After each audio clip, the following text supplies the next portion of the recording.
The music struck up, the curtain was again drawn aside. The scene was as striking here as in the convent of the Santa Teresa, but not so lugubrious. The nuns, all ranged around and carrying lighted tapers in their hands, were dressed in mantles of bright blue with a gold plate on the left shoulder. Their faces, however, were covered with deep black veils. The girl kneeling in front, and also bearing a heavy lighted taper, looked beautiful, with her dark hair and rich dress, and the long black lashes resting on her glowing face. The churchmen near the illuminated and magnificently decked altar formed, as usual, a brilliant background to the picture.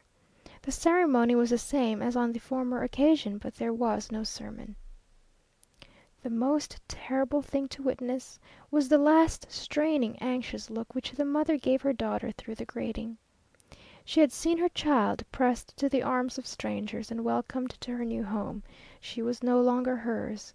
All the sweet ties of nature had been rudely severed, and she had been forced to consign her, in the very bloom of youth and beauty, at the very age in which she most required a mother's care, and when she had but just fulfilled the promise of her childhood, to a living tomb.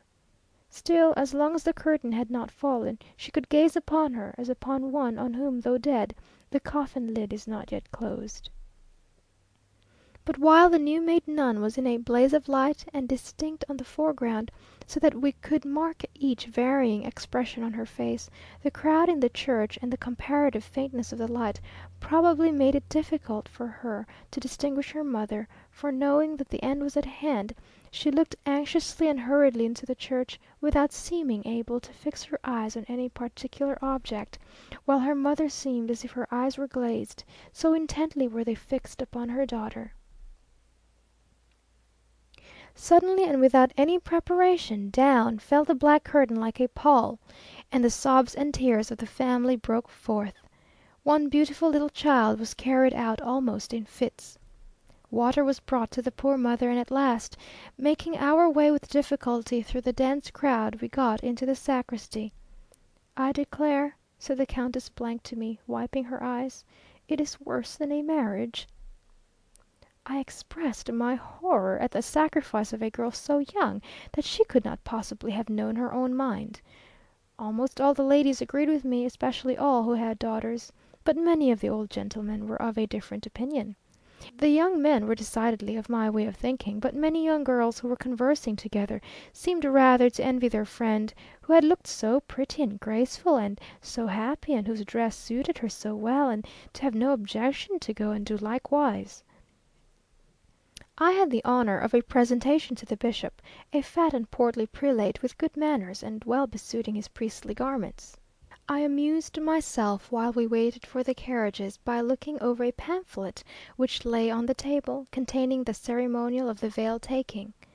When we rose to go, all the ladies of the highest rank devoutly kissed the bishop's hand, and I went home, thinking by what law of God a child can thus be dragged from the mother who bore and bred her, and immured in a cloister for life amongst strangers, to whom she has no tie, and towards whom she owes no duty. That a convent may be a blessed shelter from the calamities of life, a haven for the unprotected, a resting place for the weary, a safe and holy asylum, where a new family and kind friends await those whose natural ties are broken and whose early friends are gone, I am willing to admit. But it is not in the flower of youth that the warm heart should be consigned to the cold cloister. Let the young take their chance of sunshine or of storm; the calm and shady retreat is for helpless and unprotected old age. , to whom I described one of these ceremonies, wrote some verses suggested by my account of them, which I send you.